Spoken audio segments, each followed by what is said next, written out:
आज भारतीय जनता पार्टी जिला सवाई माधोपुर की इस प्रेस कॉन्फ्रेंस में आपका स्वागत है। मेरे साथ में हमारे पार्टी के जिले के महामंत्री भाई विनोद अटल जी, जिले के उपाध्यक्ष सम्मानीय दीपक जी सिंघल साहब, हमारी पंचायत समिति की प्रधान सम्मानीय मंजू जी, हमारे प्रवक्ता हरिओम जी पटेल साहब और हमारे मोर्चों के संयोजक जिले के भाई जमुनालाल जी वैष्णव साहब और हमारे मंडल अध्यक्ष मिथिलेश व्यास जी, आप सबका इस प्रेस में बहुत स्वागत है।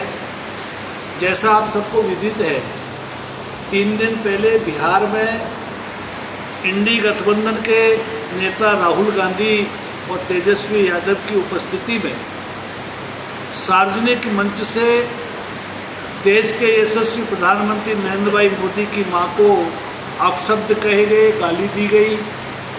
भारतीय लोकतंत्र में इसके लिए कोई स्थान नहीं है। भारत जिस प्रकार की संस्कृति से रचा बसा है, जहां मातृशक्ति को वंदनीय माना गया है, वहां एक पूर्ण आत्मा को जिस प्रकार से गाली दी गई, संपूर्ण मानव जाति के साथ साथ में हमारी मातृशक्ति को जो नीचा दिखाने का काम और उसको पराकाष्ठा की, कांग्रेस की निकृष्टता की जो हद है उसको उसने पार की है। इसकी भारतीय जनता पार्टी घोर शब्दों में निंदा करती है। आप सबको मालूम है कि इससे पहले भी कांग्रेस ने मोदी जी को नीची जाति का कहा, आदमखोर कहा, अन्य कई उपाधियां दी। उसके बावजूद भी मोदी जी ने कुछ नहीं कहा। संविधान में, लोकतंत्र में अभिव्यक्ति का सबको अधिकार है, लेकिन मर्यादा है। संयमित भाषा होनी चाहिए, लोकतांत्रिक भाषा होनी चाहिए।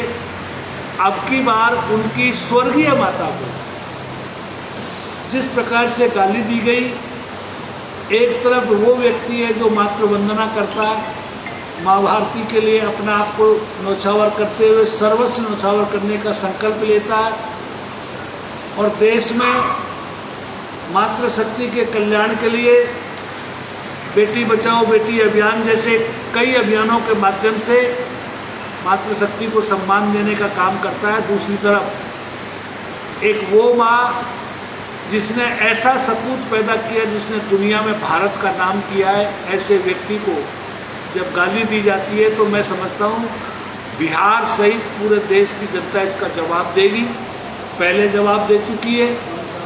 कल 10 बजे जिला हेडक्वार्टर सवाई माधोपुर पर Bharatiya Janata party Gangapur SDM court, जिला हेडक्वार्टर सवाई माधोपुर कलेक्ट्रेट पर राहुल गांधी का पुतला दहन करेगी, प्रदर्शन करेगी और मांग करेंगी कि सार्वजनिक रूप से राहुल गांधी माफ़ी मांगे और उन पर राजनीतिक गतिविधियों पर रोक लगे। देश की जनता इसका सबक सिखाने का काम करेगी, क्योंकि एक ऐसा संवेदनशील मुद्दा है जिसने संपूर्ण भारतवर्ष के आम आदमी को हिला के रख दिया। मुझे आपसे यही कहना है कि कांग्रेस के इसकी कुकृत्य के खिलाफ, उनकी घृणित मानसिकता के खिलाफ कल हम प्रदर्शन करके इसके खिलाफ जो है उनका पुतला दहन करेंगे। मंच में राहुल गांधी थे ही नहीं। राहुल गांधी और तेजस्वी यादव की यात्रा चल रही है, उनकी मंच की उपस्थिति में ये कहा गया है। और चूंकि कोई भी यात्रा होती है, कोई भी कार्यक्रम होता है, अभियान होता है, जब उसको घोषित करते हैं तो संपूर्ण रूप से वो राजनीतिक दल के नेता उसके लिए जिम्मेदार होते हैं। जिसने गाली दी है उसको गिरफ्तार भी कर लिया। गिरफ्तार करना अलग बात है। कांग्रेस के नेता इस बात को स्वीकार करें कि ये जो गलती हुई है, इस प्रकार की उन्होंने जो गलतियां की है, सार्वजनिक रूप से उनको इस बात के लिए माफ़ी मांगनी चाहिए। और मैं तो कहता हूं कि उन्होंने संपूर्ण जो है बिहार की मातृशक्ति से, देश की मातृशक्ति से, आम आवाम से माफ़ी मांगनी चाहिए। राहुल गांधी का ये कृत्य निश्चित रूप से ऐसा है जिसको माफ़ करने के योग्य भी नहीं है। बीजेपी को एक मुद्दा मिल गया। देखिए, बीजेपी को मुद्दे की आवश्यकता नहीं है। बीजेपी जो काम करती है वो राष्ट्रवाद के लिए करती है, माँ भारती के लिए काम करती है। हमारे लिए सत्ता से ज़्यादा देश सर्वोपरि है और प्रतिदिन भारतीय जनता पार्टी का कार्यकर्ता लगातार चरई नीति के सिद्धांत पे काम करता है ना। उसका सिद्धांत यही है कि हमारी कार्य पद्धति, हमारा विचार, ये हमारी विशेषता है। हमको किसी मुद्दे की आवश्यकता नहीं है, हम राष्ट्र के लिए काम करते हैं।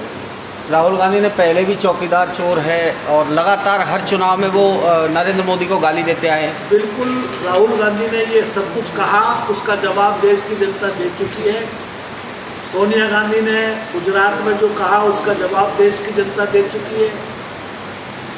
हर जगह उन्होंने जिस प्रकार से जो किया उसका सबका जवाब देश की जनता दे चुकी है। ये बोर्ड का 27 तारीख की है, क्या बीजेपी को समझ में आया 4 दिन बाद? भारतीय जनता पार्टी ने लगातार इसका विरोध किया है, खंडन किया है। सब जगह निंदा प्रस्ताव पारित हो रहे, प्रेस हो रही है, बयान जारी हो रहे हैं, प्रदर्शन भी हो रहे हैं। लोग अलग अलग तरीके से इसका विरोध कर रहे हैं क्योंकि भारतीय जनता पार्टी पहले दिन से इस बात को मानती है कि कांग्रेस पार्टी जहां मां का कोई सम्मान नहीं है, ऐसी कांग्रेस पार्टी को सबक सिखाना, देश में व्यापक जागरण करना आवश्यक है। इसी के तहत ये किया जा रहा है। वोट चोरी का आरोप लगा रहे हैं प्रत्येक रैली में, इस पर क्या कहना है? देखिए, जो आदमी जिनके शासनकाल के अंदर 100 घोटाले हुए हो, तो 100 चूहे खाए बिल्ली हज को चली। आप सब भी जानते हैं कि नरेंद्र भाई मोदी की सरकार 11 साल से जिस प्रकार काम कर रही है, एक भी कोई स्कैंडल, एक भी कोई आरोप नहीं लगा। इससे बड़ा क्या सबूत देंगे? क्या राजस्थान में भी मतलब जिस तरह से बिहार में कई जैसे गांवों में भी नाम है उसका वोटर का और शहर में भी नाम है, तो 2 जगह वोट दे रहे हैं, तो क्या यहाँ भी होना चाहिए? देखिए, देश में हमारा जो चुनाव आयोग है उसकी एक सतत प्रक्रिया है। निश्चित रूप से एक ही नाम होना चाहिए। इस पर आम देश की जनता सहमत है। आम देश की जनता एक चुनाव चाहती है, एक राष्ट्र चाहती है और कहीं भी चुनाव में धांधली नहीं हो, इसके लिए आम आदमी सहमत है। कांग्रेस के लोगों ने जो अपने कृत्य किए उनको छुपाने के लिए आज अपनी खींच को मिटाने के लिए इस प्रकार के आरोप लगा रहे हैं। लेकिन मैं आपके बीच में ये कहना चाहता हूँ, गंगापुर इसका उदाहरण है। पिछले चुनाव में कांग्रेस राज्य में गंगापुर सिटी में देश में सर्वाधिक वोट बढ़ने का परसेंटेज मैक्सिमम 8% है। गंगापुर में 20% बढ़ा, यानी 12% वोट फर्जी लिखे गए। तो कांग्रेस के लोग किस मुंह से कहते हैं? आज वो कर्नाटका की बात नहीं करते। इसलिए भारतीय जनता पार्टी हमेशा जिस प्रकार काम करती है वो संवैधानिक तरीके से करती है। संवैधानिक संस्थाओं को कभी किसी प्रकार का छेड़ने का काम नहीं है। ऑपरेशन सिंदूर को ले लो, चाहे डोनाल्ड ट्रंप के बयान को ले लो, उसके बारे में नरेंद्र सरेंडर लगातार बयान देते आ रहे हैं। राहुल गांधी क्या कहेंगे आप? देखिए, राहुल गांधी ने सेना से सबूत मांगे, सर्जिकल स्ट्राइक के सबूत मांगे, ऑपरेशन सिंदूर के प्रश्न उठाए, पाकिस्तान की भाषा बोली, विदेश में जाके देश की आलोचना की। तो मैं तो ये कहूँगा कि इस प्रकार के जो लोग हैं उनको जनता सबक सिखाएगी।